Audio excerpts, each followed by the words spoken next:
Hey, this is my first time going live. Well, not the first time going live. I went live once before YouTube to see, because I had a suspicion that my account was not being out to see me live. I'm coming at you from Detroit, and I'm on here talking about this TikTok just recently got banned today. And I want to talk about the ban, and I'm going to go ahead and contact Washington, my Congress, and I'm going to report TikTok for banning my account for the exact same content that I've just seen on there by other content creators. They banned my account when I complained about I had several viral videos, I'm not monetized, and I'm looking at other creators on here who had less followers than me talking about they got $4,000, $5,000 in their account, and they had less followers than me, and I had more viral videos than them.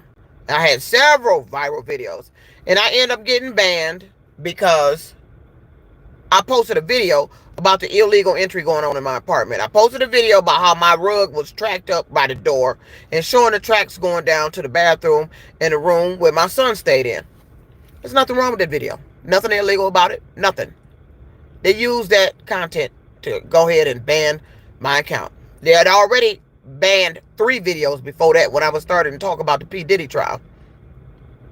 And I'm sitting here on this live chat. There's nobody joining in. And this is my evidence that I'm also going to give to Congress. That my live videos and my videos are being blocked. Or I don't know what they're doing. Because I've never seen anybody go live. And there's not one person on the video. Except my feed. I tried to go live years ago on YouTube. And it's being blocked. So this live, I know it's going to be recorded at the end, and I'm going to use this as evidence when I present this evidence to Congress and the White House. How somebody has been doing stuff to block my message and my voice of what I'm talking about, while they've been allowing other people to say the same thing on TikTok. I posted a video. The first video they got a community violation was me talking about the P. Diddy trial. At the end of that video, I said you can't be grabbing men's dick and balls and crawling up in the bed with them. Said it was community guideline violation. But then I turn around and see a comedian on there, a Caucasian comedian, talking about dick, all through the comedy act. It's not community violations. Then I see a athlete, he's running, and I don't know if you've seen this viral video. His stuff falls out of his shorts, and he's still running with his dick slinging all over the damn place. Ain't no community guidelines on that. People reposted the video. But I said in a video, it's community violation. But they do it live. Now I'm looking at a real live penis flinging back and forth on a video that's on TikTok. It's not a community violation. It's not a community violation at all. But I get a community violation. That was the first video. The next video, I decided to redo my P. Diddy video. Everybody's on there doing their own makeshift news thing about P. Diddy. So I did mine. So I redid the video. But after I posted the video, I noticed there was a typo in the heading. And it looked like I said, "you nerd." But I didn't mean "you nerd." They had already flagged the video and said it was community violations and deleted the video. Then there's other people on there. I don't know if you know about gang stalking. I'll be talking about gang stalking because I am a gang stalking victim. I know a lot about it. I've been dealing with it here in the state of Michigan for years. I've been on there talking about gang stalking because other people on there talking about it that ain't really been gang stalked. You don't know what that is. You're just making a video. No, I am a gang stalking victim. So I made a video about gang stalking. Didn't they mute that? Talking about I'm spreading misinformation. Gang stalking is real. They need to Google it. So since TikTok has come out with their new community guidelines, they done violated 3 of my videos and the one I posted today about a carpet. You banned my video because I posted a video about a carpet. But I don't think that's why they banned the video. Because I went on the appeals forum to appeal one of the videos. And I wrote in there the exact same thing I just said. I see several other content creators on here saying the same exact thing in their videos, talking about the same stuff. And they don't have a community guidelines violation. But you violated mine. I had several viral videos, and I'm talking about over 50 million views. And all of a sudden, they gave me an account ban warning. And now today, I'm permanently banned. after sending them that message that I'm seeing other creators on there talking about they getting paid for their little viral videos. And I look on their account, they got less followers than me. I had got up to 3,100 followers. And then because I appealed them banning my videos, the community violations, now I'm permanently banned. And I don't know if it's because I said that I think it's absolutely true that their algorithm has been targeting black creators on here. You've been specifically targeting black creators on here in their videos. And when their videos reach the point where they should be monetized or getting some type of monetization, all of a sudden they automatically banned. Now, I wasn't on TikTok trying to get monetized. I never thought one of my videos would go viral. But it did. One of my very first videos that went viral was talking about Myers here. I called it Bougie Myers. That video went viral. I ain't never been viral in my life. Went viral. And then a couple of other videos I made talking about restaurants and what's happening to me at the restaurants went viral. They trying to keep me, they want me homeless video went viral. Now I got all these viral videos, and now all of a sudden they sitting up there critiquing. I don't know who this is critiquing my videos, but I wish I had the name of that individual because I want them fired. I want them fired because I absolutely can go pick out content that's worse than what I said. I said the word dick in the video. And that is public knowledge about what's going on with P. Diddy and his trial. It's been said elsewhere. I said in a video, and it wasn't vulgar. At the end of my video, these are my exact words. I said, you can't be going around grabbing men's dicks and balls and crawling up in the bed with them. Because that came from somebody who that happened to. He specified staying at the house with, this was talking about Tyler Perry though. Tyler Perry, and I said you can't go around grabbing men's genital areas, but I didn't say genital. I said dick and balls. But this was about the Tyler Perry. And then I mentioned in my videos the stuff that's going on about P. Diddy. But it wasn't the P. Diddy mentioning they got the community violation. It was about Tyler Perry. Tyler Perry. This is stuff that was said elsewhere. The reason why I'm repeating what was said. Somebody else said that. Said that he stayed there, he grabbed for his stuff, and crawled up in the bed with him. Okay, now how come when somebody else repeat that on TikTok it's a community violation? But no, it was a community violation for me, not nobody else. Because there's a comedian on there, and I happened to run across her video 2 days ago. There's a Caucasian comedian on there doing an act. And it was about LGBTQ. It was a comedy act. But she was on there talking about sucking dick.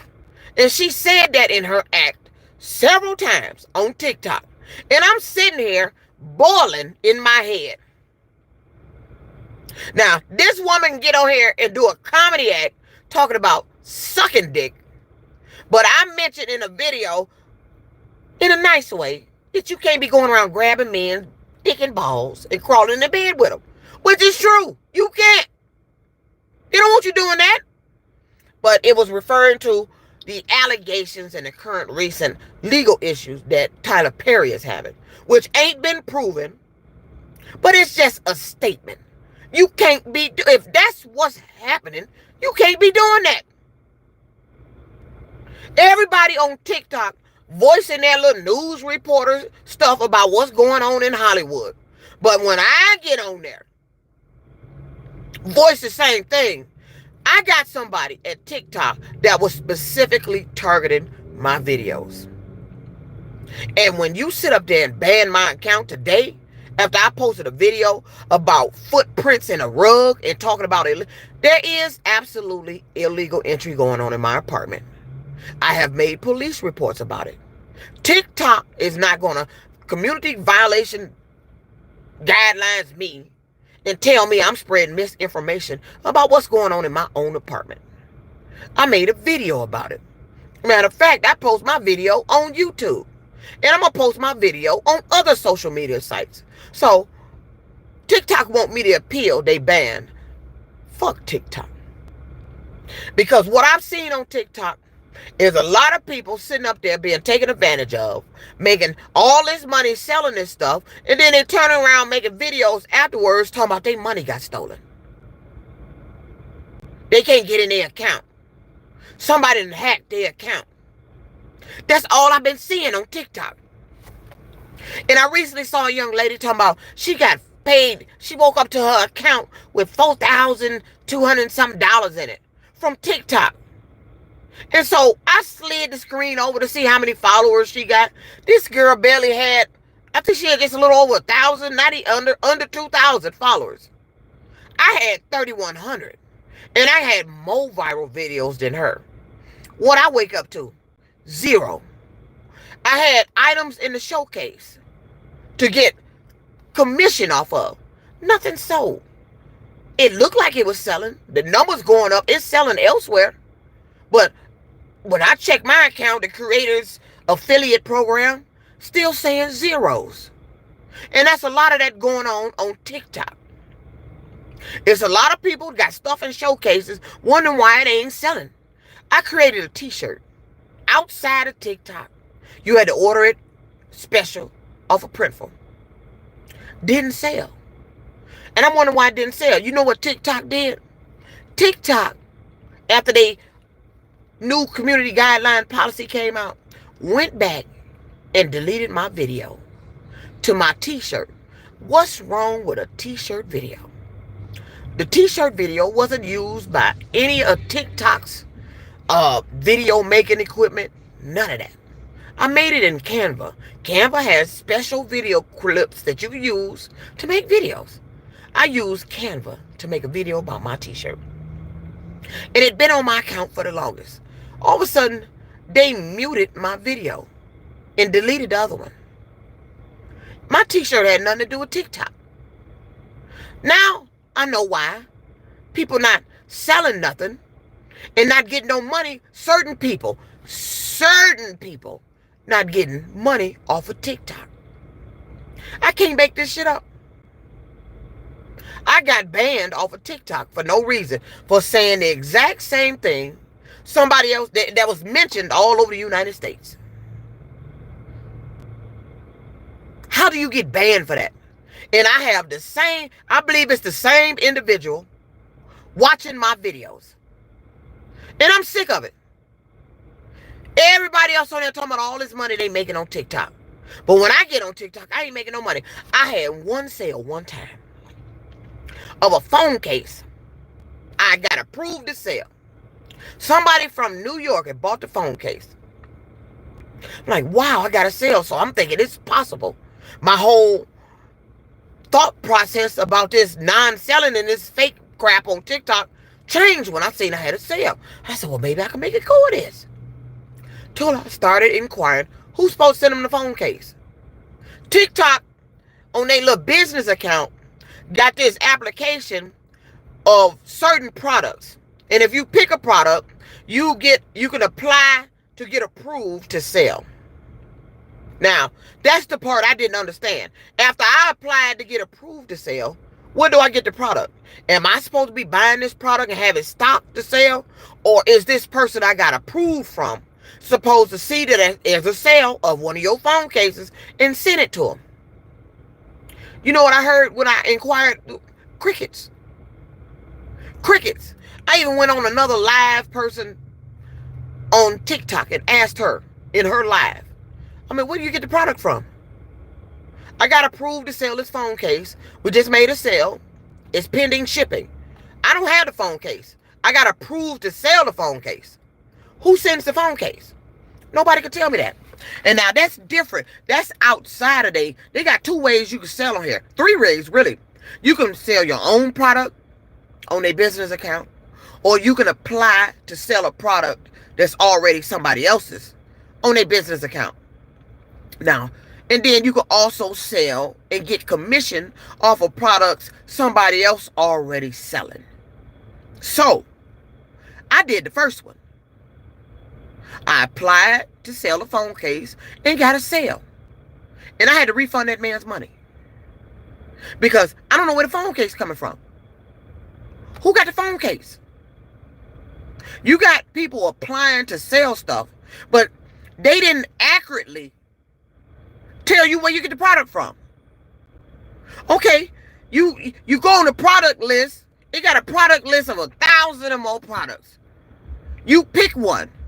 It's going to come up an application for you to apply. When you get on the application, you got to put screenshots and the different variations of colors of the product. And then they're going to assemble it and you hit apply. After you hit apply, you're going to end up approved and then you're going to see it on your account to sell. Okay, that part was easy. Where's the product coming from? I applied to sell a phone case and don't know where the phone case coming from.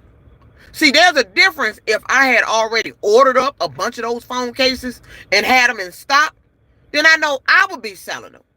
But what's the purpose of making me apply to sell a phone case? One gets sold and I don't know who's selling the phone case. I mean, where's it coming from? So I had to refund the guy's money. So I said, this not working out.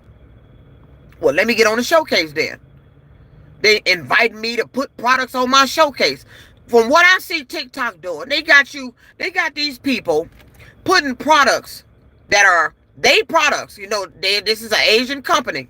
These are they products. These products ain't from the United States. These are they products. Most of them products on TikTok are from Chinese companies. But they tell you when you apply on a business account that you can't have your products coming from Chinese companies. But that's where these products is coming from. That's where they're coming from. That's where they're coming from. So they got people on here selling these products in their showcase. And then I'm like, ain't no way in the world I can have a showcase with all these nice products. They selling for somebody else. Now, either these people on TikTok getting on here lying, talking about they made all these sales. Because some of them are lying just to get the followers. Once they get the followers, okay, they know they're at that monetized point.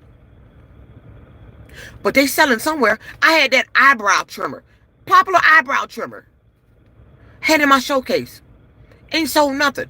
Every day I would check my affiliate program. Every day I would check. Still say zero. Zero. I ain't made nothing. How's that possible? To finally, I got fed up. I deleted the showcase. After I deleted the showcase, now they started attacking my videos. Why is it you don't want people to speak the truth about stuff? TikTok. I'm telling the truth and I'm speaking the truth about stuff that's going on, and you said it was a violation of community guidelines. And everybody else, I've seen several videos on TikTok. You don't believe me? If you got TikTok, type in gang stalking. See how many videos come up. You're going to see a lot. There's a lot of people talking about gang stalking. Because they making people aware what that is and who doing it and what to look out for. No, but when I make a video about gang stalking, oh, they tell me I'm spreading misinformation. No, TikTok, you not current with the information. This is the United States over here. And I'm dealing with gang stalking. I don't live in China. I didn't come from China. Your products come from China. But what's happening to me in the real world is happening to me over here in the United States.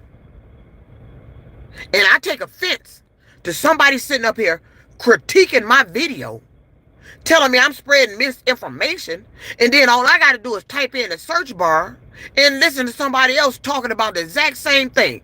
You know how many people that I've ran into on here that is content video creators making videos about the exact same thing that I have discussed? You know how many people I've seen? A lot. And right now with this live, it's showing, what, 9 people. And that's another thing. I think my videos is being blocked from reaching a wider audience. I think that's why I had a problem with sales. I think that's why a lot of my videos, more of my videos that could have went viral, didn't go viral. They got they limit, they tell you, they call it TikTok jail when you in between 100 and 200, 300 views. No, that's not TikTok jail. Because I've watched TikTok. See, TikTok got a pay to promote program there. So that's not TikTok jail. That's them limiting your video views so you'll turn around and pay to promote it. I'm not finna pay an app to promote my videos. Now, I did do it in the beginning. I did do it, but then I started thinking about it. Why the hell am I paying to promote my video when you need my video for your app? You need all these people videos for your app to exist. They need all these videos for the app to exist. But you got to pay to promote program. So I've studied the app and I've watched that app since I've been on that app. I got on that app in the end of 2023. And I've been watching that app. You sit up there and limit all these videos, and then you turn around and pay $5. You know, if you want to get 1 million views, they had a pay portion to pay to promote. If you want 1 million views, you pay $1,000 to get 1 million views. And I think some people were paying it. I'm not going to pay no $1,000 for 1 million views. I just got 50 million views off a video I just made, a simple video. And the videos that I notice that go viral is when I'm talking about another business or something that happened to me at a business that serves food.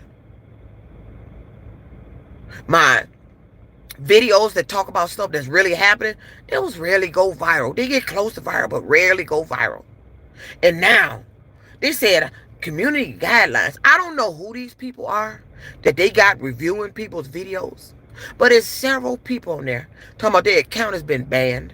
They was pissed. They had money on their account. They locked out. And TikTok is telling them that they got to go do this and this before a certain amount of time if they want their money. I am 100% for the ban of TikTok. I am. I tried to give that app the benefit of the doubt.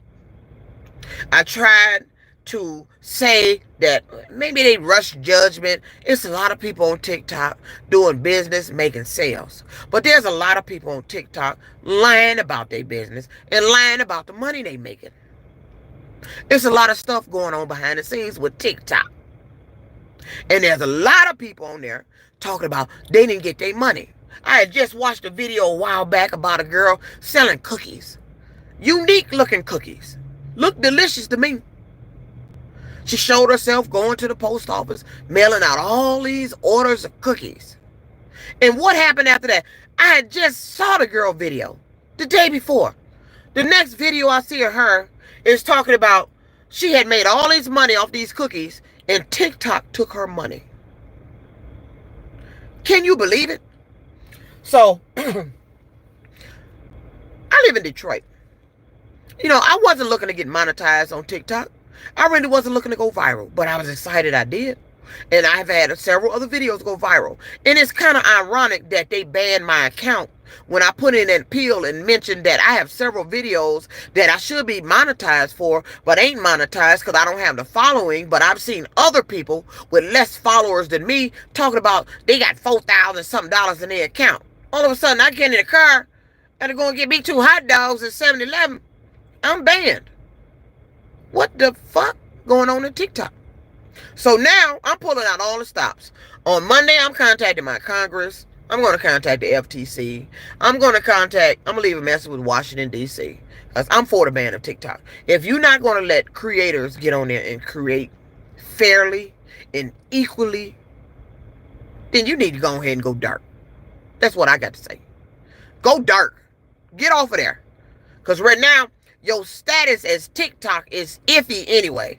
Every so many months, they got to approve you to still be in existence, which jeopardizes those on there making money anyway. Don't nobody want to be on an app where you in jeopardy of existence.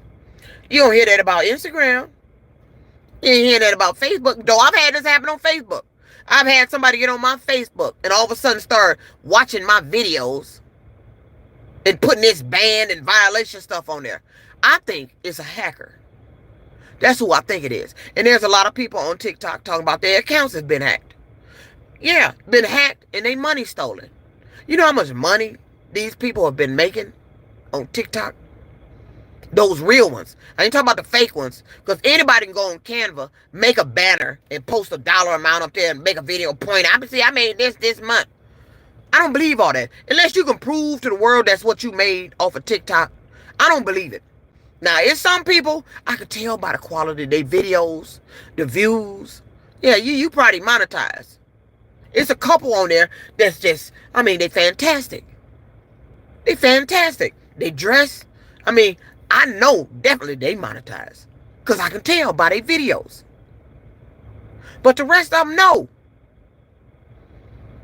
But now you ban my video? First they had an account ban warning. Now I get banned because I went on there and made a simple video about illegal entry of my apartment, showing the footprint tracks at my front door going down to the hallway to the bathroom in one of the bedrooms. I'm sick of TikTok. I'm tired of TikTok. I'm tired of your community violations being unfairly regulated. Because when I post a video and turn around, I talked about the word. I just mentioned the word. Dick. It ain't a bad word. We grown. TikTok ain't that squeamish. I just mentioned the word in a nice way. I said you can't be grabbing men's dicks and balls and getting in the bed with them. Community violations. Ain't nothing wrong with what I said, but it is something wrong with me seeing that in a video, just flinging all out. And I don't know if you've been on TikTok and seen that viral video of that athlete in a track meet jumping hurdles, and his stuff came out of his shorts, slipped out while he was running and jumping hurdles. You see him try to put it back in, and then it came out. And then he just forget it. He just concentrating on running. And then he fell, flipped over, his balls and all up in the air. Seen all of it. It's a video that they posted all over TikTok. But I say the word dick in the video, it's community violation. But if you see the real thing in the video, oh, it's okay. No, I don't like that. So now I am going to contact Washington because I've told TikTok several times I'm all for the ban. I tried to get your app. I tried not to believe this stuff about ByteDance and all this other stuff. I tried to believe it. I did. I tried not to believe that you were hacking and selling people information and doing all this other stuff. I tried. But now, since I've been on TikTok and have not been able to sell anything, and now you've been targeting specific videos, and what I see is they're targeting videos after I posted my story about what happened to me at Warren Truck Plant. All of a sudden, I'm starting to get these community violations. Something horrible happened to me here in Michigan at Warren Truck Plant, and I've never went live like this with the story. I've never went live. I will always make a video about what happened, and I'll post it on my social media. But I never went live. I recently went live every so often. Something happened to me 21 years ago that they weren't held accountable for. And it's the reason I'm suffering today. It's the reason why I don't have no money. It's the reason why I have problems on jobs.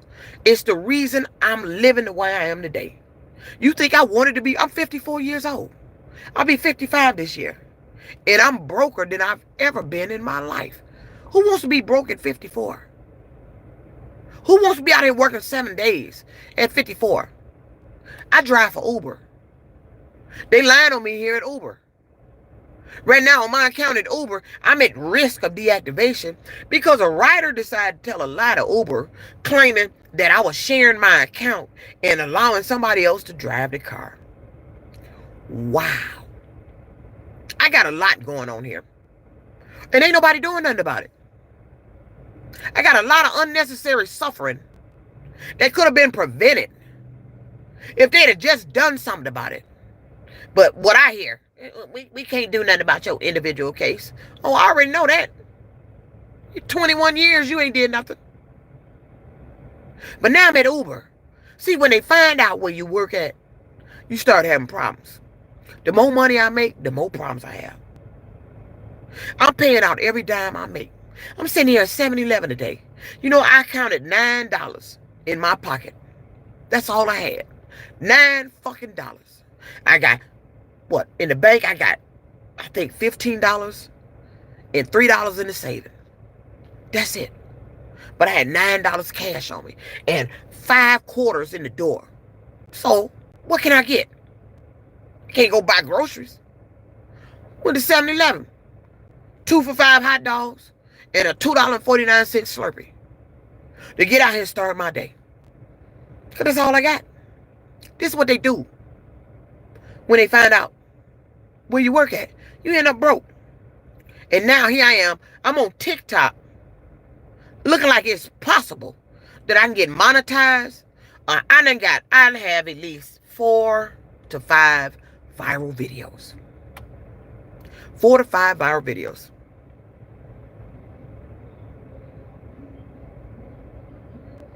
Wait a minute. Somebody on here said, Almighty Warren Truck Plant. You and your own problems, we don't have nothing to do with none of your issues. That's you going through right now. Oh, this sounds like somebody that works at Warren Truck Plant. Wow. And, of course you don't have anything to do with my issue. I'm telling my issue. And you wrote that why? Why'd you feel the need to post that? Did I say my issue was your issue? Did I say you had something to do with it? Sounds like I was telling a story and you decided to put some little paragraph on here that's unwanted. Almighty Warren Truck Plant. Yeah, you talking like you know about the issue. You talk like you somebody that worked there, and you talk like you got somebody might be on the line right now on live, and you shouldn't be. Because you get fired for that. You know, people kill me when you try to tell your story of what happened to you. They want to get on there and quickly shut you down. We ain't got nothing to do with that. We don't want to hear that. No, I don't want to hear what you're talking about. And by you not putting your name on there, I don't know if you work there or not. So I'm going to give you a brief rundown of what happened to me at Warren Truck Plant for him to put that message on there, because he probably know about it. Let me tell you what happened to me 21 years ago. 21 years ago, I worked at Warren Truck Plant up on Mound Road off 8 Mile in Warren, Michigan, here in Michigan. When I hired in the plant, it was Chrysler. Then they merged with Daimler Chrysler. Daimler Chrysler is when the incident happened. In 2003, my co-worker friend decides to accuse me of harassing him. And then the plant said I was crazy. In 2003, that's what happened. My co-worker friend, who at the time I believe was 23, his name was Mario, worked at Warren Truck Plant. I worked on the line. I believe I was 30. That was 33 or going on 33. I was almost 33 when it happened. I was 32 when it happened. Because my birthday not until August. He went to labor relations and told them I was harassing him. What labor relations do? Labor relations told him to go take out a personal protective order on me to try to get me arrested for harassing and stalking. And I hadn't done nothing. What the job do? The job pulled me off the line and made me go to the doctor to save my job. Told me I need to get on medication before I could return to the job. That's what my UAW Local 140 said. I've never went public live with this story ever. I tried to get it on the news. I contacted newspapers. I sent stacks and stacks of documents. I tried to get them in court. They dismissed the case. But that's what happened to me. They said that I was harassing my friend at the plant. My friend told him I was harassing him at the plant. And instead of the job telling me what he had said, they pulled me off the line, walked me to the EAP rep. His name was Ed. He looked at me and said, I ain't got nothing to do with this. Threw his hands up. This is per labor relations. Handed me a slip with an appointment already made for a doctor to go to. Henry Ford's Behavioral Center in Fairlane is where they sent me. Where I went in there and Saw the first psychiatrist. I believe her name was Rebecca, if I'm not mistaken. She went to asking me some questions, asking me my birthday. I'm thinking it's a joke. It's got to be a joke. I know damn well hell my job ain't sent me to no psychiatrist. Talking about I'm crazy. What the hell for? What the hell for? So I tell her a fake birthday. And then I turn around and tell her my real birthday. Let me tell you what she did. That makes me question where these psychiatrists get their credentials from. She said, you don't know your own birthday? I said, I know my birthday, and told her my birthday. 8/7/1970. She said, I want you to see a colleague of mine. His name was Dr. Gormo. I go into Dr. Gormo's office. We get to talking. I'm standing up. I have no idea why I'm there. None whatsoever. But see, the procedure in the plant that they don't want nobody to know about, and I don't know how many of you work in an auto plant, part of the big three, or how many of you on here from Michigan. But the procedure is, if you get put off on a medical, you got to have a legal reason, a real reason to be put off on a medical. Can't be no made up anything, because that constitutes fraud. What that plant did was fraud. They made up a fake issue and put me off my job and covered it up. It was fraud. They owe me 21 years of back pay, profit sharing, another house, and another vehicle. I can't get my life back in between what they fucked up. I can't get that back. I can't get back to 21 years of hell that I lived because of that plan. Ended up in a shelter. My son, he ended up in a shelter. We went separate ways. But every time I tell my story, every so often, something brings it up. And I start talking about my story, because it's a horrible story. And I want people to know how dirty people can be here in life when you own a job, because they covered it up. Had my story, when I got it in the United States District Court here in downtown Detroit, had they heard my case and let it move forward, I would have won my case. This would have been on a docket. And other cases like this, if it was ever presented in court, would have had my case to refer to. That employers you don't get to do this. At will employment don't mean you get to make up shit and lies to put your employee off the job. But that's what they did. My friend said I harassed them. They accused me of harassment at one truck plant, and then said I was crazy and tried to cover it up and destroyed my life. And for 21 years, I keep telling this story, hoping maybe somebody legally could know what they can go after them for at this point in time, what they can get them on. Finding out all this stuff years later ain't helping me. What they did was fraud. I found that out recently. That if an employer makes up a fake reason to put you off on a medical, and I was getting paid for it now. They made up that's considered fraud. You can consider that fraud. It's fraudulent. I find this out years later. They don't never know about that when it's happening to you. They don't never do anything about it when it's happening to you. So what I do in 21 years, I tried to regain my composure and some ounce of my damn life. You know how many times I ended up homeless between those years? Let me see. 2009. Let me see. I had to sell my house in 2005. Got evicted for the very first time in my life in 2005. Ended up homeless then. And a couple of more instances homeless. I stayed in COTS shelter here in Detroit. I've stayed at the NSO, who's no longer standing. Worst shelter to ever stay in. Worst shelter to ever stay in. Because you're sleeping in chairs. There's no bed. Sleeping in chairs. And it does damage to your legs. Sleeping in chairs like that. You just sitting up straight, sleeping in chairs. The place really wasn't great. The showers wasn't that great. But this is what I had to do throughout the years to survive. Nobody want to hear my story. You get the almighty worn truck comments like I got on here. Yeah, my story is always the same. It's not going to change. See, you can't change the truth. When something really happened to a person, what you can't change is the truth.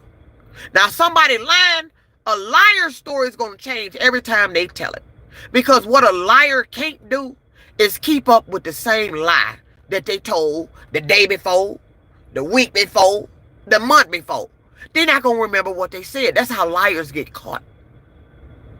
But something that really happened to a person, oh, that's truthful? Oh, no, that story don't change. I've been all over social media blasting this story. Nobody, the government, my state, nobody did anything. They let me walk around here for years and years and years, losing everything, being broke, suffering, rehashing the story. And then this was a killing part. After they did that to me, let me tell you what they did. After they put me on my job, I found out years later. Now, my sister and my cousin was involved. I had a cousin that worked at Warren Truck Plant on the line. She worked there. I found that out after I got employed there. I also had a neighbor that lived across the street from me on Beaconsfield, whose daughter worked there. And my neighbor's daughter, her mother was a Wayne County sheriff. So at the time that happened to me, somebody in law enforcement had already knew what went down with me at the plant. Because I know she told her mother. Because when I came home, after they had put me off my job, she approached me on my porch and told me they weren't supposed to do that to you. I said, well, why did they? Evidently something they ain't supposed to do, they ain't supposed to be able to do it. But they did. They put me off my job for no reason. Made up the most heinous thing I've ever heard for in my life. Me harassing a male co-worker? For what? And he was 23? I don't want no young dude. For what? I'm 33. What I want him for? I was raising my son. They didn't care that I was a single parent, a mother, had a son who wasn't grown. They didn't care we ended up homeless. They didn't care. That's why I tell my story. But what provoked the story rehashing this time, and this is the honest to God truth. I graduated Kettering High School in '88. And that's they are a very close group of individuals. Every year they do picnics. They keep up with the high school reunions and stuff like that. They get together. It's a very, that school, all the individuals that came out of Kettering, Charles F. Kettering on Van Dyke here in Detroit, all the individuals that came out of that school are a very close-knit group of individuals. They get together for them picnics. They hang, they go places. So in 2023, it was our 35th high school reunion. And I got reunited with my classmates. Some of my classmates that I hadn't seen in years. Two of them I hadn't seen since their wedding. And I'm sitting up here and I'm on this cruise. And one of my classmates, after the cruise, I believe it was after the cruise, she disclosed to me she works for Warren Truck Plant. That's what set it off. See, here, they like to traumatize you over and over again about stuff that happened to you. And then you got the naysayers and the shutter-ups that want to get on here like that guy sitting up there telling me, oh, mighty Warren Truck. Because they don't want nobody to hear the story. They don't want nobody to hear the story. They just don't. They don't want nobody to hear a story. Dirty, you got Cash App. Definitely want to help you out. Yeah, I got Cash App. If that's in case you really need to. Yeah, this story is wild. You had 3 mental evaluations, all came back severe mental illness. Nope, you incorrect on that. You incorrect on that. They didn't come back severe mental illness. Where you got that at? Show me a document where it came back severe mental illness. I had one final evaluation that was a hand-picked doctor by a lady named Nora. Never seen her before in my life. At Warren Truck Plant. She wanted me to agree to go see this hand-picked doctor. He worked at the evaluation group in Southfield. So my union was, she asked me, did I want my union present? My union was UAW Local 140. Piece of shit UAW. They were a piece of shit. My union steward, my union president, and I forgot his title over my steward. Pieces of shit. They disgust me for what they allowed to happen to me in there. And then walked around like they don't remember me. Like I had actually done that stuff. They disgust me. The UAW ain't shit. And I'm living proof of what they'll do to you. And you ain't did nothing. I didn't do nothing but come there and do my job. I was employee of the month. When I got hired in that plant in 99, I could do damn near every job in that plant. They used to send for me in different zones because I was good. I was one of the baddest assemblers in that plant. So how I go from taking pictures for employee of the month with the big wigs up front, the plant manager and all that, to turning around being crazy because of a coworker. And let me tell you how they set me up. They put me off in 2003. Now I'm at home. I don't know why I'm off. I don't know why. All I know, I'm off work. Because of these doctors they didn't send me to. The plant put me off. And then those two psychiatrists that I ended up seeing with Henry Ford kept me off. So I'm at home. I'm like, what the fuck? I just come in with a bunch of groceries.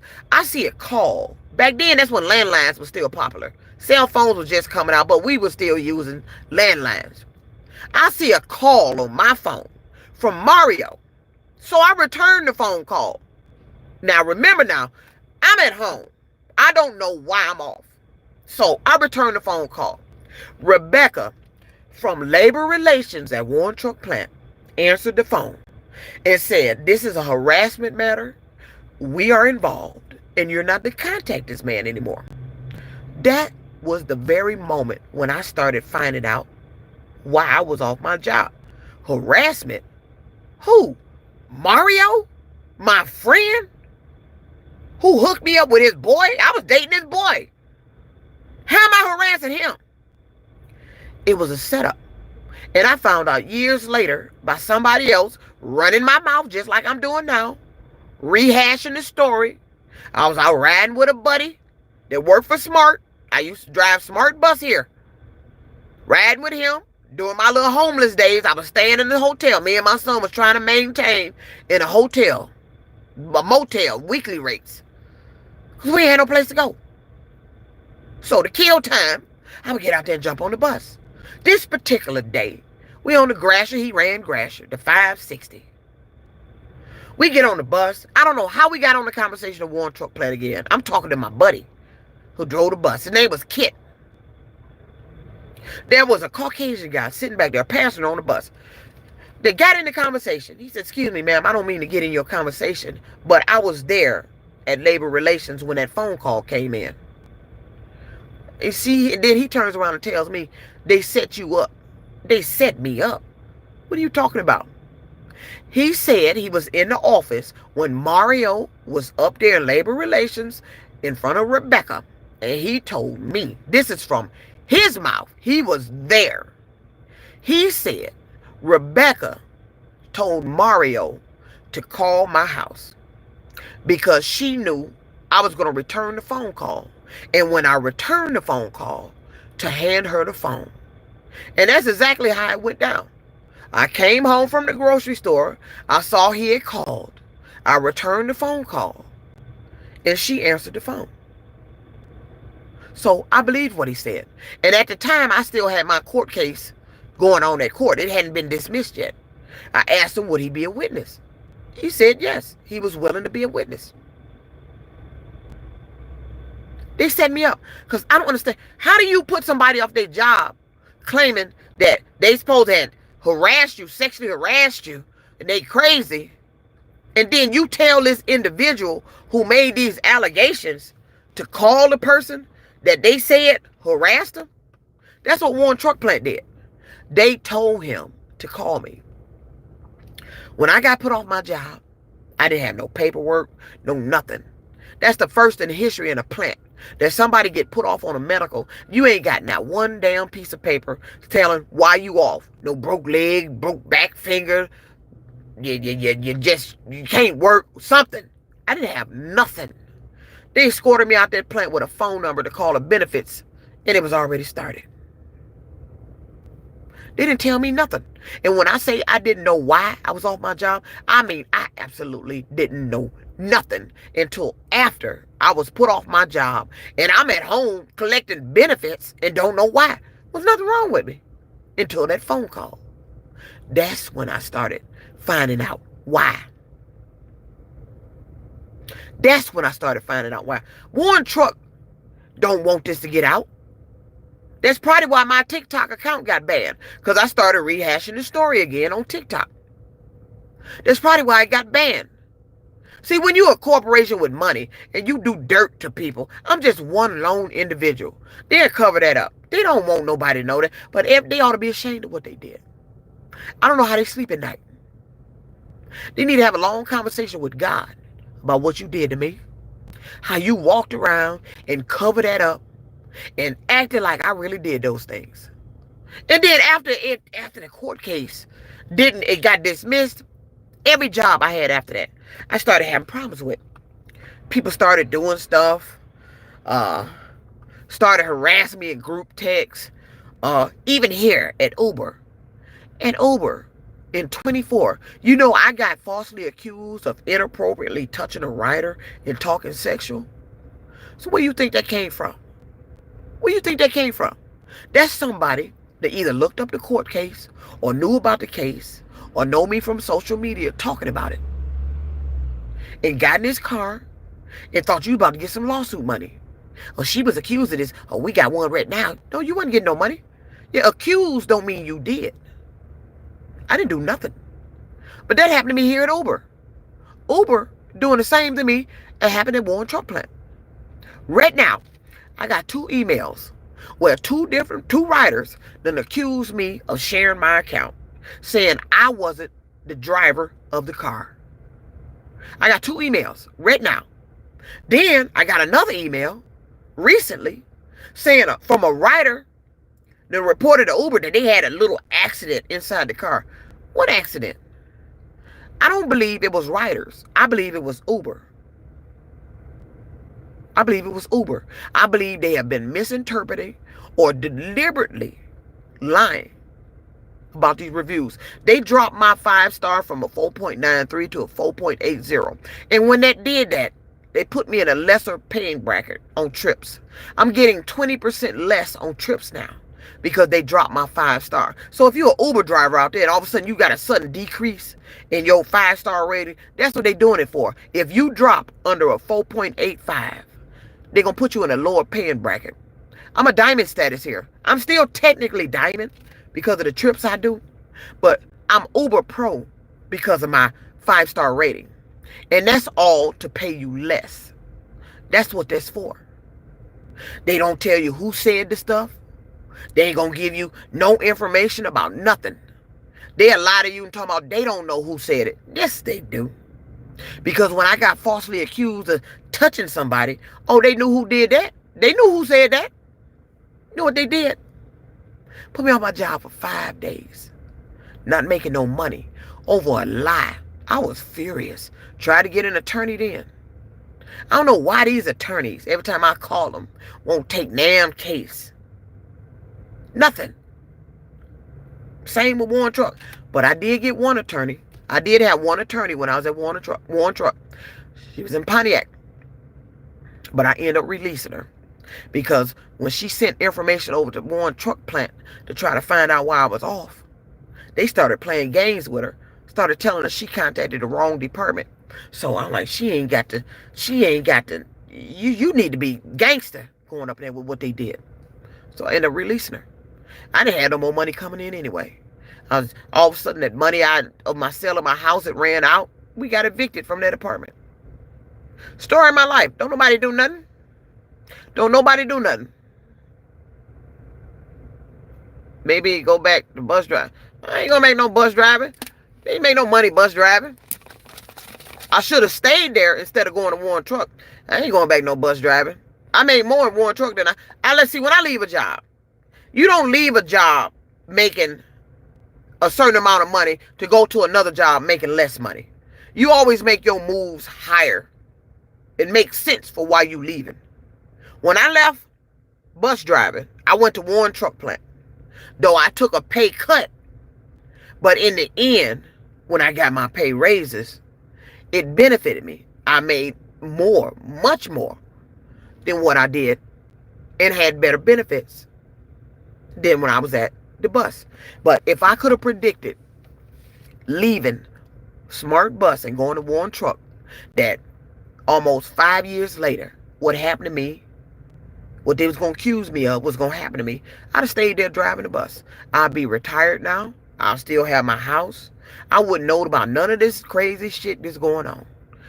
My son would be probably better off.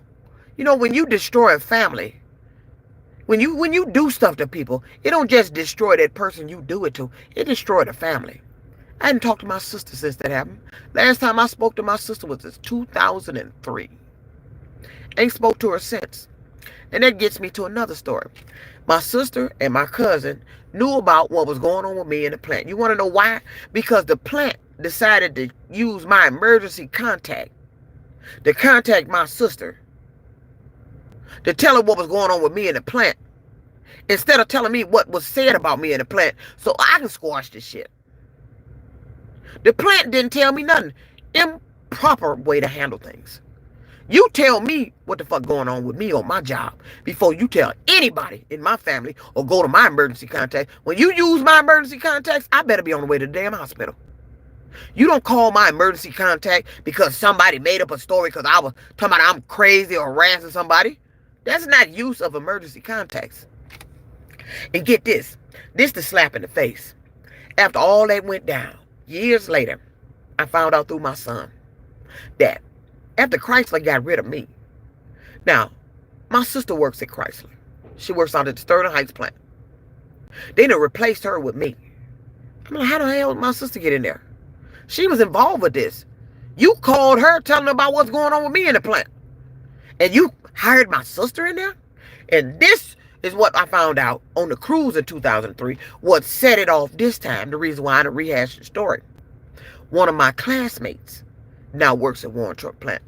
And when she told me she works there and had been working there for 5 years, I got furious. I wasn't furious at first. And then when she started posting the pictures of at the end of the year, they have like a New Year's or Christmas dinner thing. So she was attending. You know, I still have my same picture with my dress when I attended that same event. And it pissed me off. They talk about I'm bitter. I'm this and that. No, I'm not bitter. I'm angry that I'm no longer working at a plant that I should be retiring from, that said something about me that I didn't do, and they destroyed my life. And then here I am, sitting up here taking to social media, trying to create something to get other income and all this. And that same Warren Truck Plant shit has just been following me all over the damn place. Blocking my sites, blocking the views, blocking sales. So you just don't continue to follow her and follow. Well, I don't know. You talking to them or me? Somebody would say, so you just continues to follow her and don't think that's strange. Follow who? You talking to me or the viewers on here? We got here we go with this Riley Martin. Yeah, let me tell you about Mr. Riley Martin. Riley Martin. So I'm going to say this publicly live. Riley Martin is one of the individuals that's on my YouTube that was, his name would come up saying kind of harassing comments. He don't never say nothing real nice. He try to imply you're crazy and all this other stuff. Yeah, his name was one of the names. He's on here now. And I know he couldn't wait to get on here. Look, you see he on there, he said, take your meds. Riley Martin is one of the ones that was on my YouTube when I was out in TRUCKN talking about my trucking stories. He would get on there and say all this other stuff. Now, I don't know who this dude is, or if he may be related to somebody I know that work at Smart Bus. Because one of the drivers I just got through telling you about, that's his last name. He may be a relative or whatever he is. I don't like him. And you need to get off here, because I'm not going to be tolerating your little comments. Your comments are unfounded. See, when stuff happen to people, you don't get the opportunity to get on here and start badgering them with your idiotic ass talk. I think you're an idiot, Riley. You've been an idiot from the first time you opened your mouth on my YouTube. And I don't know why you came on here live for me to tell you. But I'm telling you to your face live. Riley Martin, I think you're an idiot. And you need to keep your mouth shut. This is my story. You think you're comical? You're not. You think the shit you're saying is funny? It's not. I'm not the one you can bully with your little talk. I'm not finna go commit suicide. I'm not that weak, Riley. Whatever you say, I got a comeback. And you ain't gonna like it. So if I was you, before you get in too deep, Riley, with your talk, you need to go ahead and vamoose. Bye-bye. Bye, Riley. Get off. I didn't tell you to get on here in the first place. Every time I get on my YouTube, he looks for an opportunity to get on there and say something. He looks for any video he can get on there and say something negative. This guy does. He's not the only one. He's just one of them. You don't believe me? Watch what he say on here. Riley Martin, that's his name. He's been on my YouTube since I probably been on damn YouTube. And he looks for any opportunity to say his dumb shit. I don't know why. You ain't got nothing else to do, Riley? Because you see, talking all that shit, I ain't going nowhere. And I'm not going nowhere. You cannot bully me, Riley Martin. And you better watch what you say about me on here.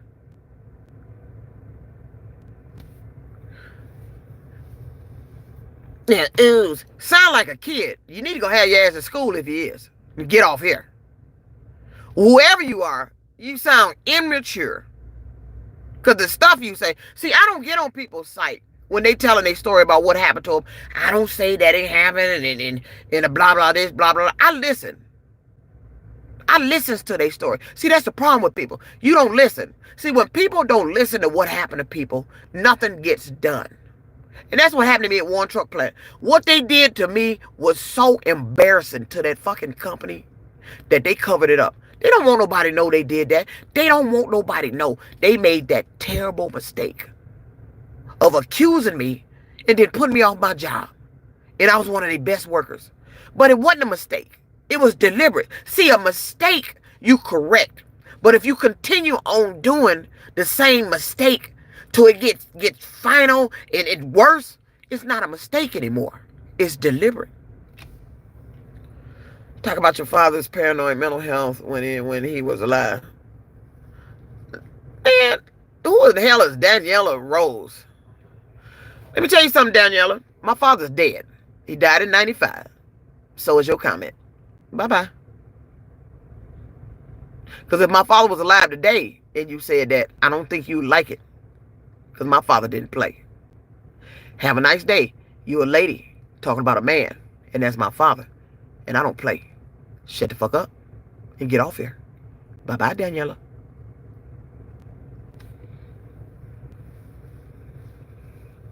Where are you driving at now? I'm driving nowhere now.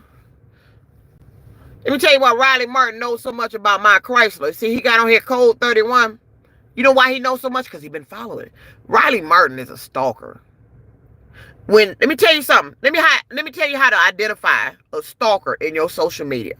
If the same name keeps coming up and that same individual keeps saying all this little weird stuff, talking about stuff that happened to you in the past or stuff you may have disclosed in your social media and your social media sites, this same name keep coming up, that's a stalker. That's a stalker. Riley Martin is a stalker. And he's been on my site since forever. Tell me he loved me. You don't love nothing. You a stalker. I think your comments are sick. I think you funny. I think you're very immature. I didn't ask for your comments. I don't need you to speak for me. I tell my own story. See, people like to take what you say and interpret it in their own way and then put their stuff out. That's how a lot of misinformation get out. Like on TikTok. You know, you got a lot of young people on TikTok making videos talking about there's a ban on traveling. If you leave now, the president said you ain't going to be able to get back. That's a lie. That's a lie. I just had classmates leave, go to Mexico. They back. See, that's where misinformation come from. The younger generation. Looking to get monetized. Looking to get that money. And they willing to say and spread anything, whether it's true or not. That's exactly what's going on TikTok. Right now, I seen so many videos telling people you can't get back if you leave out of town. Cancel your vacation plans. Google it. Let AI tell you.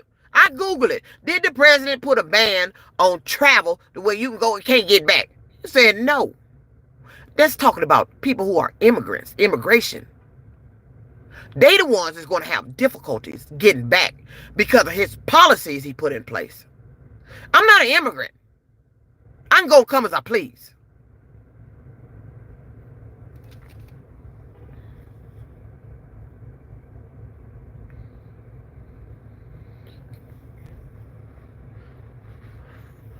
Cash App name, Psychic Income.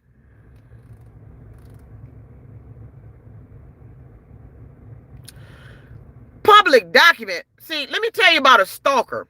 A stalker like Riley Martin, he got on here, not true, it's a public document. A stalker like Riley Martin will go around and convince you that what happened to you, that is maybe on document somewhere. He tried to convince you by it being public. That's the reason why he went and looked at it. That's a stalker. I don't know, out of any names that I see on here, somebody I would go and look up court cases to see if you own a docket. And then get on your social media and started talking about it. Only Riley Martin does that. And that makes you wonder. Because see, we got stalker laws here in Michigan. Heavy ones. And you don't want to play here with that.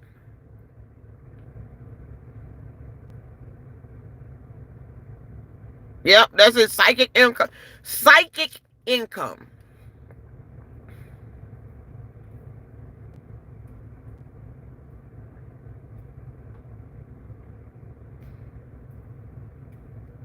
Look at that. Riley got my father's name on her. Percy dead. See, keep my father's name out your mouth. I ain't been on here mentioning my father not one time. See, that goes to show you these people be stalking my social media sites.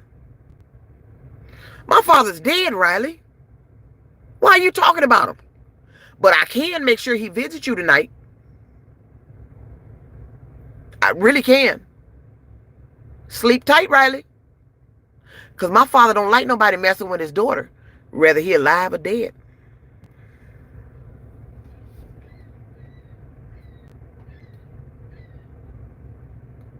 Swift and Night merged with U.S. Express. Yeah, U.S. Express, yeah. I don't even want to hear about U.S. Express no more after what they did to me. Set me up to get my truck taken. U.S. Express is mud. It's mud. They had no business doing what they did to me. I would have a paid off truck now if they hadn't done what they did. About the Publishers Clearinghouse. Publishers Clearinghouse. The only Publishers Clearinghouse story I got is when I was working at Warren Truck. True story. And I don't even know if I even told the story. If I told it, I don't remember. I got so many damn stories. I got so much bad going on me. So many stories. But this is one of my Publishers Clearinghouse stories. And this is an actual true story. I was staying on Beaconsfield. And we all know how the Publisher Clearinghouse go. They send you this shit in the mail. Tell you to sign this. Try to get you to buy all these magazines and all that. I don't buy this stuff. I don't buy the subscription. I just send the little numbers back and hope they pull mine. But this particular year, I thought I had won. Because you're supposed to retain the other half of the little number thing. I kept it. I had a junk drawer. Everybody got a junk drawer in the kitchen. I kept that little number slip in a junk drawer in the kitchen where my phone was on the wall. And the Publisher Clearinghouse had I think they had disclosed the numbers or something they had. But whatever happened, I swore I had won. And when I went to my kitchen drawer to get that other half of that number slip out of there, it was gone. And then I remember contacting Publishers Clearinghouse, asking them was I a winner. And they told me I wasn't. But I swore I had won. But the number, the little slip, if anybody dealing with Publishers Clearinghouse, they're going to send you these numbers, and you're supposed to keep a copy of the numbers. I kept it in my junk drawer in the kitchen. And that slip had disappeared. True story. But I still today swore I had won. I swore I had won the Publishers Clearinghouse. And that ticket to prove that I had won had disappeared out my drawer.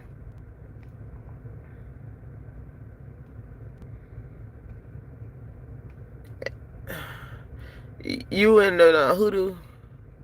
No, I ain't in the hoodoo. I'm just letting Riley Martin know. Since he like to talk crazy, I can talk crazy. Oh, I ain't in the hoodoo, but I believe in hoodoo. I believe in hoodoo. I believe in spirits. I do believe in ghosts. Because I've had experiences with ghosts and spirits. I know that for a fact. I know they exist because I've seen them. That's why I'm warning Riley Martin. All I got to do is say a couple of words to my daddy, and he can pay you a visit. By any means he feel necessary. That's not hoodoo.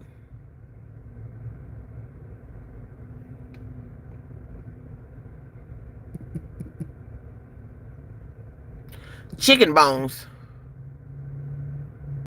Oh man, your cash out, what you saying? $1? Hold on. Wait a minute, hold on.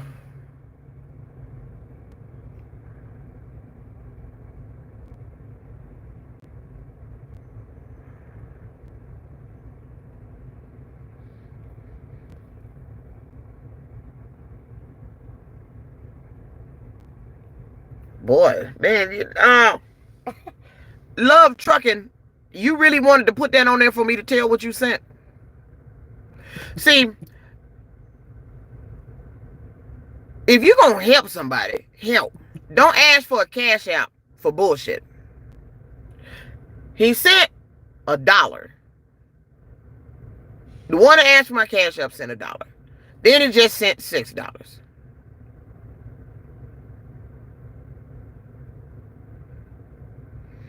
Don't play games with me. If you calling and want the cash app to send bullshit to play games, you can miss me with that. I can't even believe Cash App allowed you to send $1. Well, that was a test run.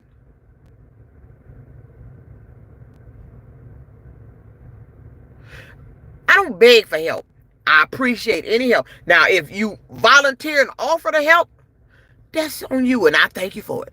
But you're not going to volunteer and offer the help and play games. Just don't do that. You can miss the Cash App. They throw chicken bones around, right? I don't know, Dad. You'd have to talk to somebody from Louisiana about that. Those people from Louisiana who really believes in that, that's into that voodoo and that witchcraft and all that, that's who you talk to, who got them potions and spells. Because let me tell you something about that. Now, y'all can sit up there and laugh and think that's a joke and all that. No, it's not a joke. It's not a joke. The motherfuckers that take your hair and put them in dolls and put that shit up under your bed, this funny looking, weird looking, weed looking stuff up under the bed. Yeah, put roots on you, hide it up in your house. Okay, you keep thinking that's a joke if you want to.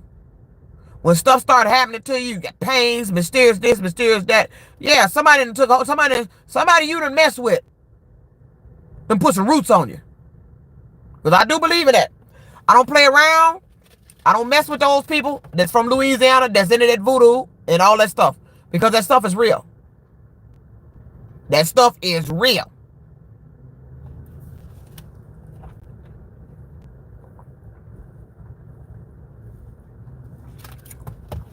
Coffee brother said, I'm ungrateful. I'm ungrateful that you sent $1.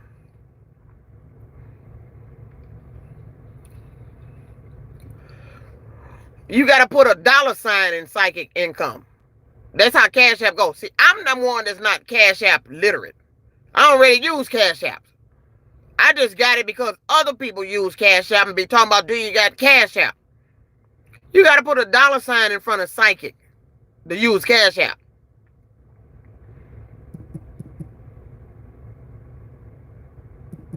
Oh, shoot.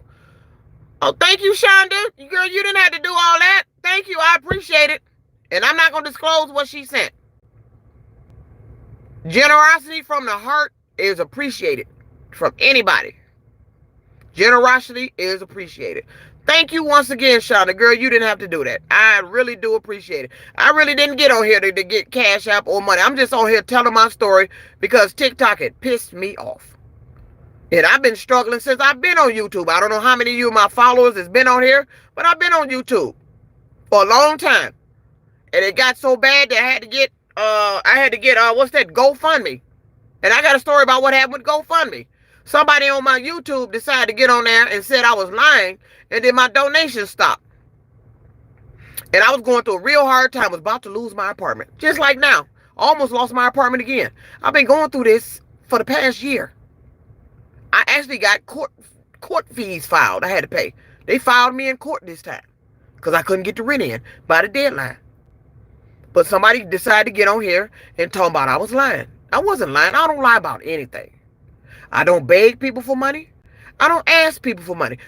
Only reason I created a GoFundMe was because of one of my followers on YouTube suggested it. She said, you got a lot of followers on here. Why don't you create a GoFundMe? And I did. And the donations started pouring in so bad, I started crying. I made a video. I was crying, thanking everybody. First time I seen donations like that in my life. I started crying. They were just pouring in. But I didn't reach my goal. I didn't even reach my rent. But I thanked them anyway because the GoFundMe stopped. First, I ended up getting somebody got on YouTube and said I was lying. And then I have a writer's website. Somebody emailed me through my writer's website. And once I got that email, the donations, I ain't never seen donations just abruptly stop. But they did. They abruptly stopped. Wasn't no more, none of that. Until recent, somebody at Huntington Bank put $9 in there after all that time. And I don't even know why. I don't even know who it was. I don't even think they was even associated with YouTube. It might have just been somebody perusing GoFundMe that wanted to donate something.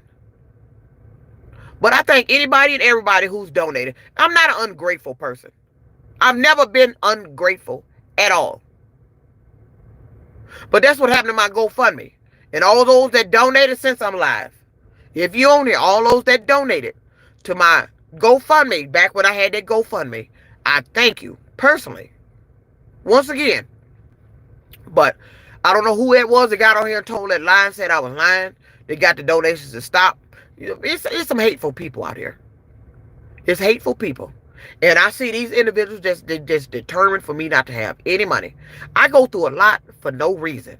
I don't bother nobody. But people seem to make it look like I'm bothering them. I don't bother nobody. Like here at Uber.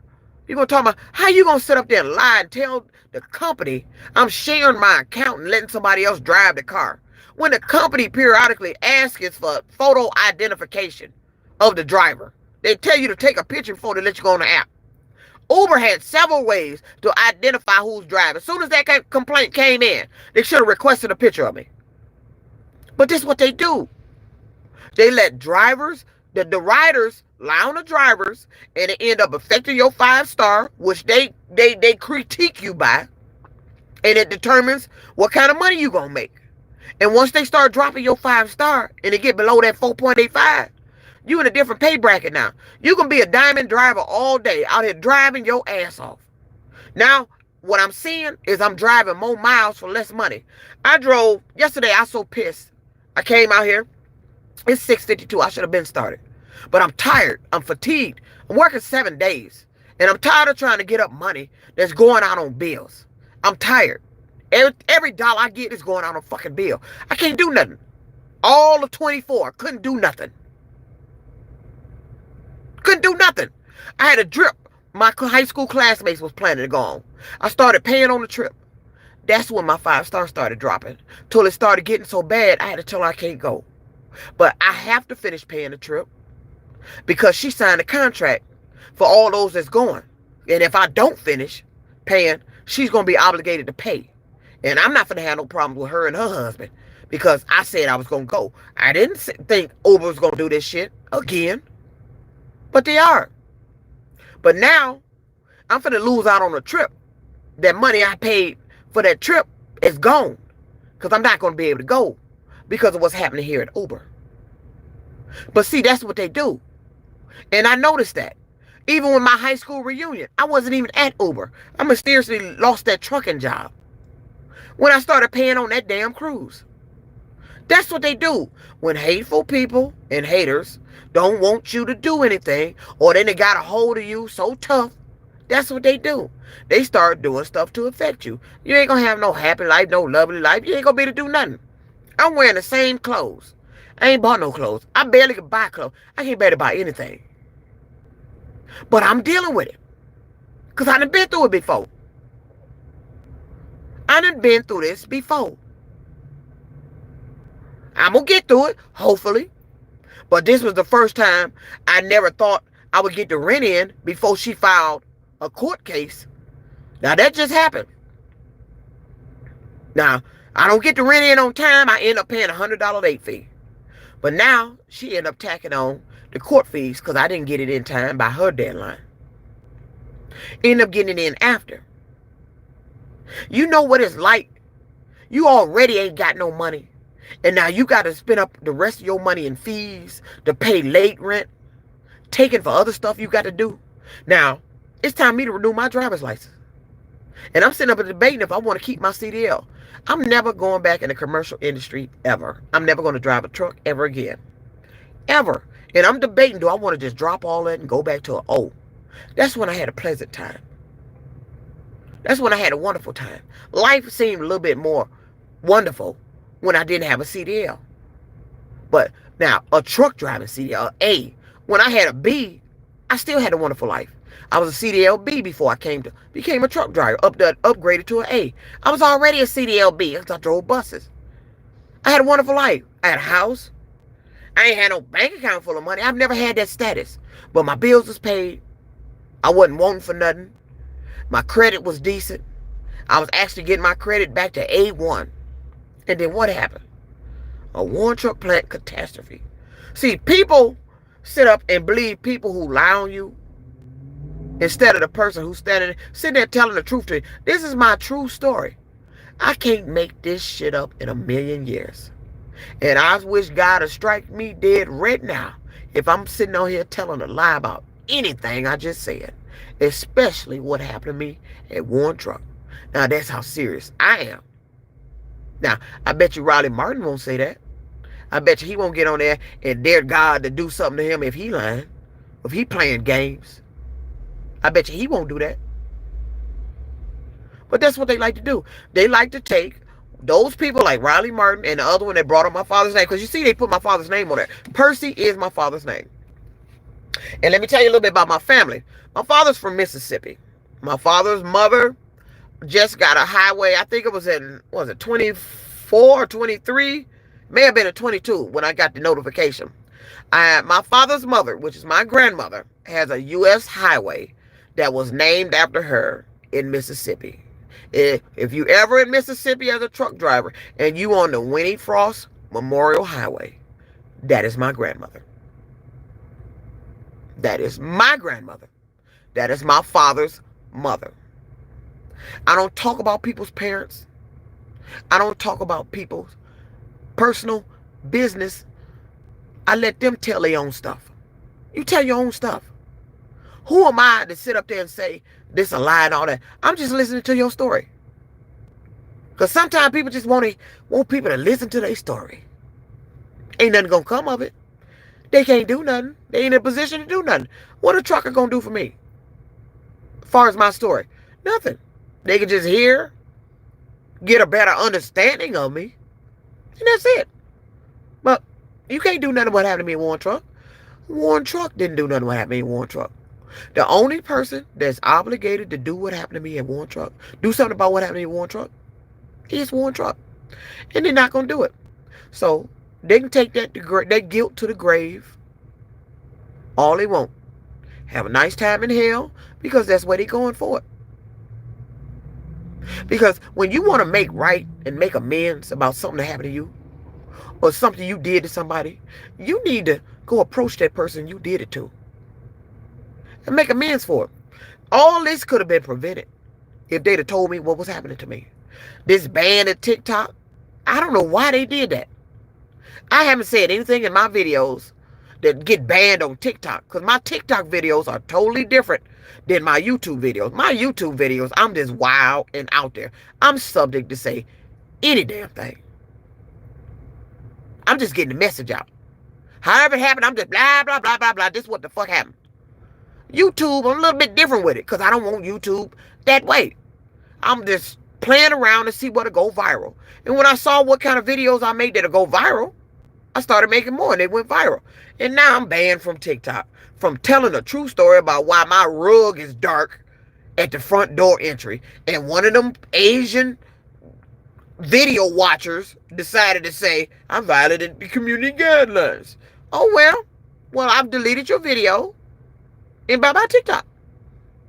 Because I really don't want to get established on a site anyway. Who the hell want to get established on a site selling their stuff and they site ain't stable? TikTok is not stable. The president has extended them existing for a third time. Congress has already said they don't want a fourth time. You either gonna have to separate from ByteDance, sell that part, or you done here.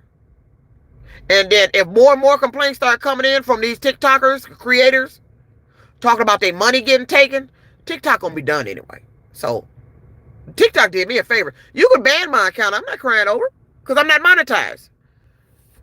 I'm not monetized. See, when you see stuff happening monetarily for somebody else and they got less viral videos than you, less followers, and now you sit up here wondering why I'm not monetized, why I'm not making this money. Why are they on here telling me they telling the world I just woke up to $4,200 and something in my account. Then another girl gets on there, I woke up to $5,000 in my account. So TikTok monitors keep making those videos. We making free videos. Every now and then one of them may go viral. Okay. Why you ain't monetized? Because TikTok is not going to pay everybody. TikTok ain't finna pay all them people that money. They're not going to pay everybody that money. Because TikTok will go broke trying to pay everybody that money. They is. Can you imagine if everybody got to viral status, 10,000 followers? The money TikTok will be paying out. No. The only way, let me tell you something. And it's just like trucking. And I learned this. That's why I'm in debt with trucking now. If I'd have known then what I know now, I would have went about trucking a different way. I wouldn't even be in debt. But then again, I don't know. Because I got gang stalking and other stuff. I got a lot happening to me. I'm just not a normal person around here with the stuff that's happening. I'm not like you. I'm not like nobody else. I got a lot of stuff that's happening. That's weird as hell. That shouldn't be going on. But it is. So, in trucking, the only way you're going to get to the money in trucking if you independent. And it is being independent. The only way, and I learned this, and I don't want to say the hard way. I did like Steve Harvey said. I took a leap. I took a leap to see if I could elevate myself. And it worked for a minute. I was doing pretty good out there. I was doing pretty good. I had a truck. I was doing pretty good. Till they started sabotaging the truck. And then started hitting my pocket with that maintenance money. And then that's when I started getting in debt. And then stuff started happening at the companies. I'm constantly changing companies now. No, that's not the way. No. You get in debt. You're not stacking no money. You're going at it about a way where you're never going to end up owning your truck or something going to happen to your truck mechanically that you're not going to be able to afford to fix it. Then you're going to be fucked. So, what I learned out there in trucking, if you want to get to that money bag in trucking, you got to have your own truck. You got to have your own authority. And you don't sign on with no company. You get your own loads. You do your own negotiation. You don't deal with the company. That's what I learned in my time out there. If I had the money to get to my own truck, it would have turned my life around. That was my last attempt at U.S. Express when I was out there, to turn my life around owning a truck, because it was only a 2-year lease on that truck. And they set me up to get my truck taken. Took the truck from me, shipped me home. That was it. I'm tired of this. I'm tired of this. You don't get that money back when you pay on a truck lease. A truck lease ain't like no car note. A car note is once a month. A truck lease, a note, you paying on a truck, that's every week. You don't get that damn money back. You don't get it back. You don't see no benefits from it. There's a lot of money you done paid out. When I lost Big Daddy, that was my Kenworth. I had that truck over 2 years. That was my baby. I cried when they sabotaged that truck. Had a DEF issue. Blamed me for $7,000 repairing that same issue. And it broke down in North Carolina, and I had to leave it. I had to leave it. I was fed up. I said, every time I turn around, you keep talking about something about the death. We done put so much on this truck, we done damn near rebuilt the DEF system. Kept breaking down. Derated to 5 miles an hour when I crossed into North Carolina. Luckily, a dealership was just the next exit back. I'm on the freeway with the flashes on, driving 5 miles an hour until I can get up to that dealership. I called where I got it from, which was Quality Leasing. Told them, the truckers at the dealership, I'm done. I can't put no more money in it. Instead of them looking up, seeing that she's been in here several times about this truck, different dealerships all over the United States. Instead of them looking to see, well, maybe we missed something, they ain't going to tell me, well, it's going to be $300 and something for us to look at it. I just wasted $300 calling the TA out there to see if they can get the code off the dash. He couldn't do shit. I'm tired. It was gone. I cleaned that truck out. I cried. I love that truck. Big Daddy, jet black, beauty, Kenworth. I love that truck. I hate to let him go. But in my time out there, to get to that money, that real money that call you a baller, boss balling, boss hog rolling out there, you got to have your own authority. You got to have your own truck. You got to be doing your own thing. You can't sign on with no company. Yeah, you might get one of their loads if it come up on the load board, but don't you dare sign that truck onto a damn company. See, when you bring that third party into it, then you're going to start getting that third party income. But when you got your own truck, your own authority, and you getting your own loads, you the boss. Now, you got to figure out a way to make sure you don't get fucked doing that with them paying you for the loads and all that. Once you figure that all out, you the boss. You rolling. See, that's the point I didn't get to. And then after that, I started getting diagnosed with more and more high blood pressure, and the weight kept going up, and it became too stressful. I retired myself out the industry. I didn't have to take myself out the industry. I could be in there right now. I retired myself out the industry. It became too stressful. The diagnosis of high blood pressure kept getting higher and higher. I'm done. I'm not dealing with it anymore. Too much in debt. I can go out there right now. If I take the weight off, I got to take the weight off first. And try to, one more gain. It was always one more gain. To them one more gains kept adding up in debt. And now I'm at a ridiculous amount of debt that I can't pay. When I should have just left it alone in 2017. With the debt I had. It was manageable then. No, that was me following my heart, trying to get out there, make a better life for myself. I'm good at this. I'm good at trucking. But the debt was no way out of it. So that's what happened to me.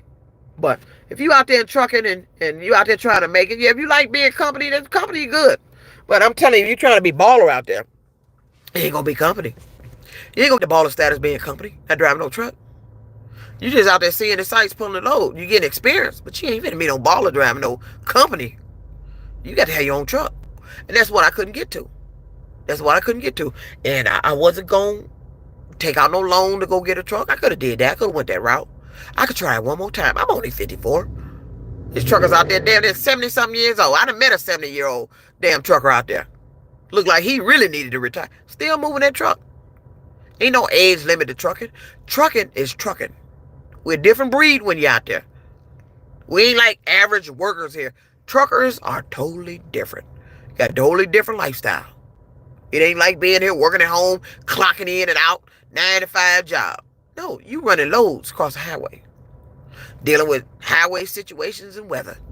That's what we do in trucking. But that's why I came out the industry. It was too stressful. My high blood pressure diagnosis was getting too out of control. And then when I found out I can come here local and get the money that I was making out there after the deductions, the fuel and the truck lease, hell, I stayed home. And that's what I did. I was in containers. I was running containers here before I became an Uber driver. And if I did get out of this and go back into trucking, I would run containers. I actually like it. I actually like going to the goddamn rail yard, watching them put that damn box on the damn chassis and taking that motherfucker off, looking at that big crane. I love all that. I like actually running the rail yards. I probably would do that. Though I miss being over the highway. I wouldn't mind doing it one more again, but I'm not. I know when I need to stay my ass home and just go and retire out. I'm in the transportation since 93. Not straight through, but I've been driving for a long damn time. I'm not green to none of this. When I say you got a professional driver you talking to, I am a professionally trained driver. I drive buses. I drive trucks. I drive cars. I drive heavy haul, lift axles. I drive anything with wheels. So, that's my time. It's 7:09. I done talked to y'all long enough. Once again, let me see. Come on back. No, Coffee Brother, I'm not coming on back. And thank you again for your donation, Coffee Brother. And I'm not ungrateful. Let me see.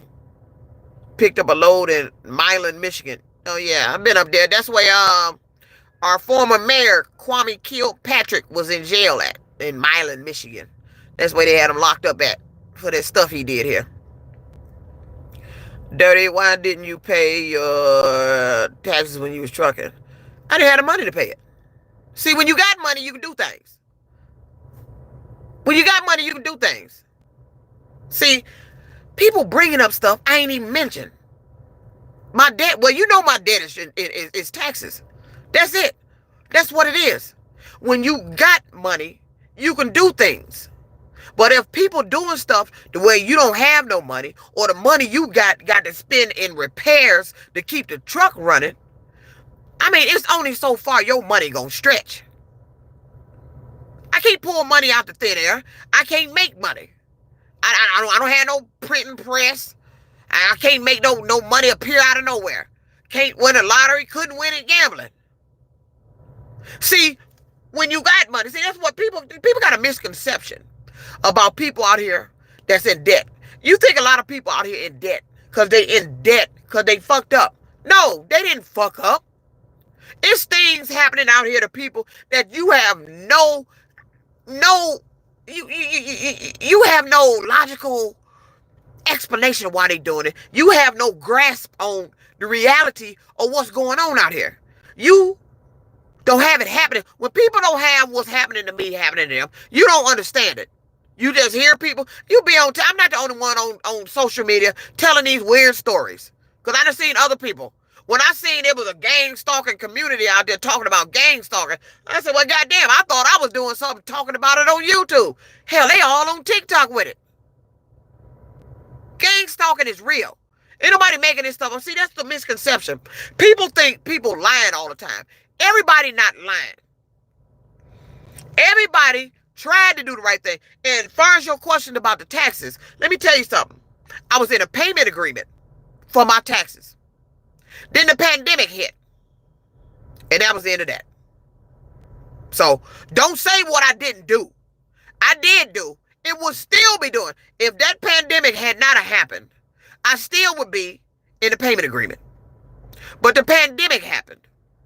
Then you couldn't drive. Then it went on lockdown here in Michigan.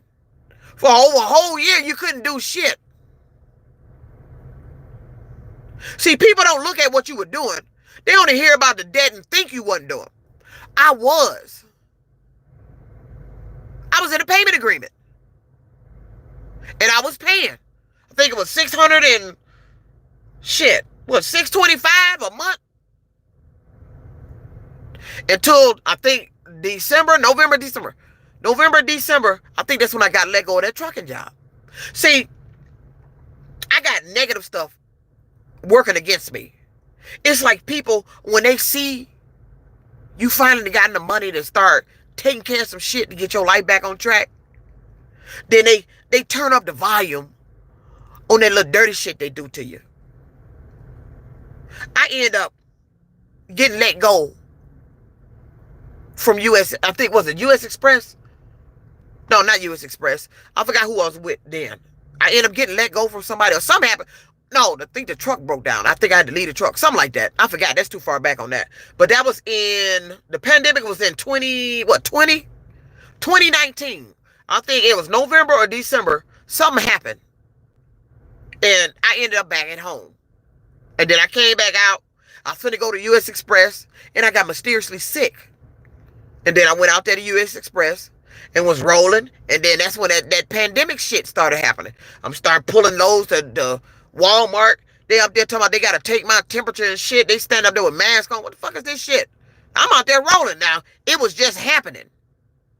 I ain't heard nothing about no pandemic. Ain't nobody said nothing about no pandemic. I'm just, they putting this damn the plastic gun shit to my head. Want to take my motherfucking temperature before I go drop a load and get it empty. And then when I got home, after US Express set me up to get my truck taken when I was in Mississippi, and then I end up returning home, I tried one more time with a different company, and that didn't go well. And when I got back, and I think it was March, that's when the pandemic had hit full-fledged up here in Michigan. And they put everybody on lockdown. And you couldn't do shit. You weren't supposed to go outside. The only thing you go outside for is you go to the grocery store and get you some food. That was it. Everything was on lockdown when I got here. So I was doing what I was supposed to do. See, when you got forces that's working against you, when you trying to do better and when you try to, see, well, at this point in my life, I'm trying to still undo what the fuck happened to me over the years. Shit that accumulated that I shouldn't have because I was trying to better myself. And it all goes back to that one employer. Hadn't Warren Truck Plant did what they did to me, I wouldn't even be in trucking. I stood there on the line. Remember telling somebody, oh, I won't be a truck driver. I'm not going to go out there and be gone months making that little bit of money. And then something happened to me at Warren Truck that threw me out there. It threw me out there. It wasn't because of Warren Truck. It was just getting jobs. And I ain't never been laid off in my life. I ain't never experienced a layoff in my life. It was a job I kept getting laid off on. Threw me into trucking. That's how I got into trucking. I'm experiencing shit they ain't never experienced before. People always looking at my trucking history. Yeah, we job. No, I stay on jobs for years. When I was a bus driver, 6 years. Warren Truck, 5 years. I would still be there now and have 26 years had that shit happened. I wouldn't even be in trucking. So when you start talking about somebody, you better make sure you know their history and you telling it correct.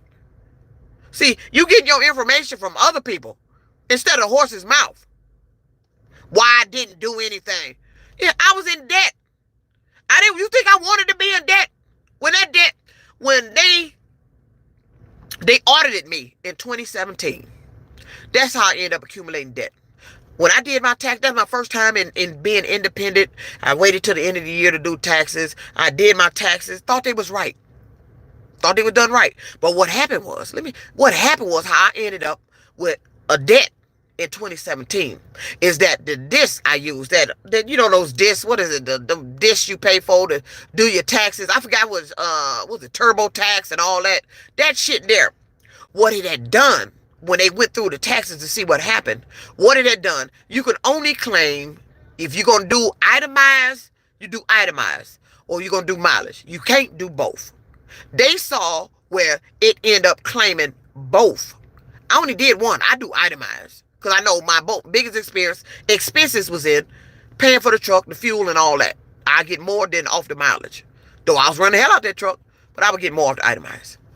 They seen it end up doing both. I said, how the hell did this do that? So it caused that.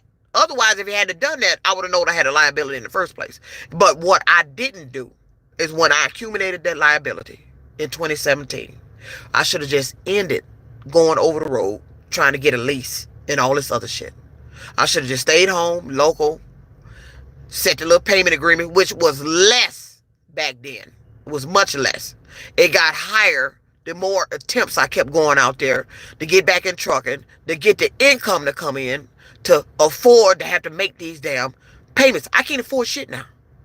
I can't afford nothing. I got $3 in my savings, and I believe it's $15 in my checking. That's it. I got to pay for this car today. I didn't make no money yesterday. Drove 65 miles to get $16 yesterday. And when I seen they started playing games yesterday, I got fed up.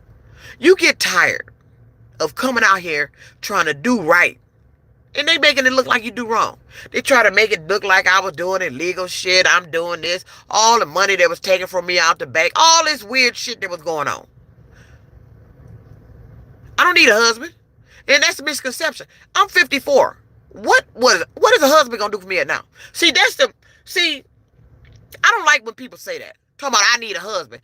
What? I need a husband to what? Fix what happened to me? No. I don't need a husband to fix that. Because you coming in after a fact. I don't need a husband. And I don't want a husband. Everybody say you don't want to be. No, I don't want to be alone. I don't have to be alone. I choose to be alone. But I'm telling you right now, I do not need, nor do I want a husband. I do not want to be married. Too much has happened. Too much has been said. Men have treated me too bad for me to sit up there and say, I'm finna say I do and put a ring on my finger knowing the way I've been done. That's it. I don't need a husband. Nobody needs to be married to accomplish anything. And that's the nonsense they fill in people's heads, especially us females. They fill it in our head that we got to have a man by our side to accomplish anything. And if we don't, they're going to make life so bad for us that we really got to go get a man to stop it. If you can't stop it being your own self, I'm damn not finna go get a man to stop what's happening to me. Because he ain't stopped what happened to me in the first place, and I wasn't married to you. So why am I getting married to you now? I'm 54. I'm damn near at checkout stage. I'm in line for the grave. I ain't in my 30s and 20s no more. Well, I got a long time. I got a horizon to look over.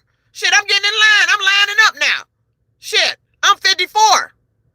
I ain't time for that husband shit. For what? Yeah, it's a nice idea, but it's not for me. I've made the personal decision that I don't want to be married. Ever to anybody. Ever. After the way I've been done, the things I've seen that go on in married life, and I just don't want to be bothered with it. I just don't. I don't.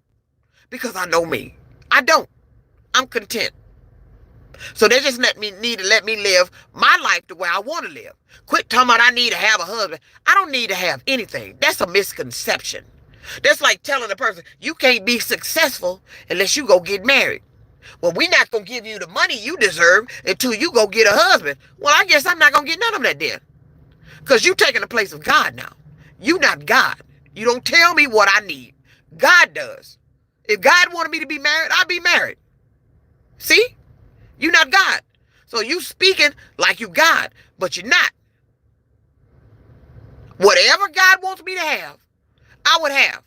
I can pray for it all I want. I pray for a life of abundance. I ain't got it. I'm still suffering. Don't know why. I ask God every day, what have I done? Did I do something? Did I do something to cause me to be living like this? No, I'm dealing with some people that when you live in a state and they allow certain people to do things and get away with it, it's like you complaining to a deaf person. That's what's happening to me. I'm complaining to the deaf. That's all. I'm complaining to the deaf. I could talk to I'm blue in the face about what's happening to me. Ain't nobody gonna give a shit. Ain't nobody gonna do shit. They just gonna keep talking about like Riley Martin be on here. Oh, the old dreadful worn truck. Yes, the dreadful worn truck. They owe me 21 years of back pay. They owe me 21 years of profit sharing. They owe me a house. They owe me an apology. They owe me a vehicle. They owe me somewhat of what rest of the little life I got left to be happy because of what they did. But they not. But you know what they did? They went on for 21 years.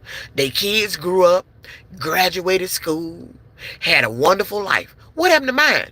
You destroyed my family. I no longer talk to my family. My son had a hard time. I'm having a hard time. That's what they did for me. That's what they did for me. And I questioned God for that. Why? What did I do? Why did they pick me for that? And why all these laws here in Michigan? Why didn't nobody do anything about it? I ain't really got an answer yet. I guess he think I'm strong enough to tell this story. Maybe it's supposed to be something to happen from me telling this story. I mean, but if it ain't happened in 21 years, all I'm doing is telling a story. I tell a story because I don't want them to forget. You're not going to forget me. You're not going to forget what you done to me. You're not going to forget that you were a corporation, part of a big three auto industry plant that did the most heinous things to one of your workers and got away with it. They're not going to forget. They're not going to forget. All right, y'all, it's 7:24. I done talked enough. I got to go try to make some money. And once again, thank you all for all those donations. This is my first time being live. It feel a little weird to see these comments on here because I tried to go live years ago and it was blocked. It was just nobody on there. So thank y'all for listening. This Dirty Trucking now. I'm finna get on out of here. Thank y'all. Bye-bye now. Now I'm gonna see if I know how to end this live. All right, y'all take care now. Thanks again for the donations. Y'all keep pushing and y'all keep striving and try not to let it. If y'all experiencing what I'm experiencing out there, you done heard me talk. You done seen my videos talking about what's happening. Hey, try to defeat it. Don't let it get. Don't let them do you like they do me. Or if they done got you like they got me, just shit. Try to stay strong. That's all you can do. It's Dirty Trucking out. Peace out. Wait a minute. I don't know how to end the line. Hold on. Shit, I might have to have y'all text me how to end the line. Hold on. I think this is what this X for. All right. All right, bye-bye, y'all. I done found how to end the live.